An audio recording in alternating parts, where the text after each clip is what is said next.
All right, back. I talked to my mom, which was a record. It was only 25 minutes, and we talked about pointed and poignant things.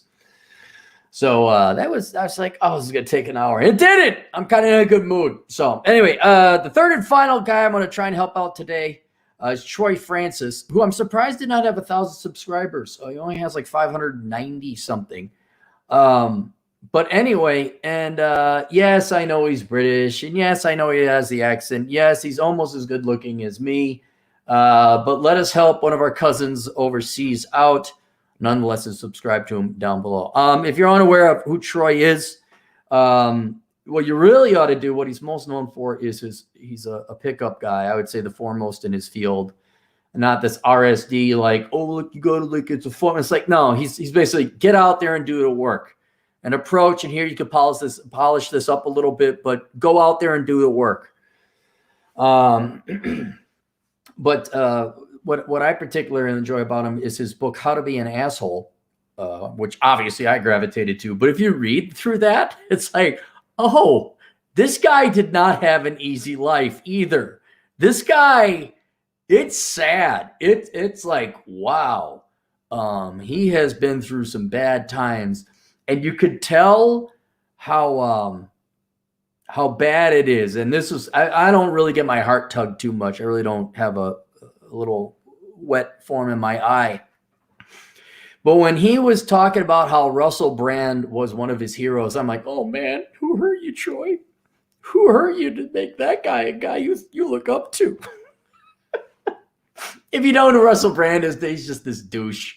And Troy Francis was going to guys who are assholes in alpha. He's like, look at Russell Brand. He's so cool. He does it. I was like, no, it's just another socialist Marxist douche as far as I'm concerned. But yeah, the aside from just subscribing, if you want to see a comeback story, take a look at his background. And what I like about it is he started out working in the nightclub scene. And I always fancy him in my mind, him working at First Avenue, which was and still is to this day the best nightclub in the Twin Cities, like industrial techno type. But I cannot imagine it would be the same in Britain. Maybe I'm just picturing a dingy nightclub is where he worked. Anyway, so the link to his channel is below. Subscribe to it if you will. Take a look at Bacon's video that I did before, and Dr. David Perodin before that. We'll get these guys up to 1,000. And then, he would be paid in American denominated dollars, like American dollars.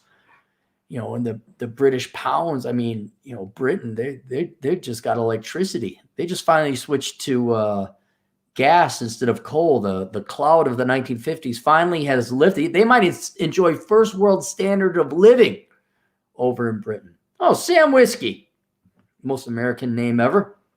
$5. Okay, Cappy, I'll subscribe to the red coat. Yes, subscribe to our previous overlords.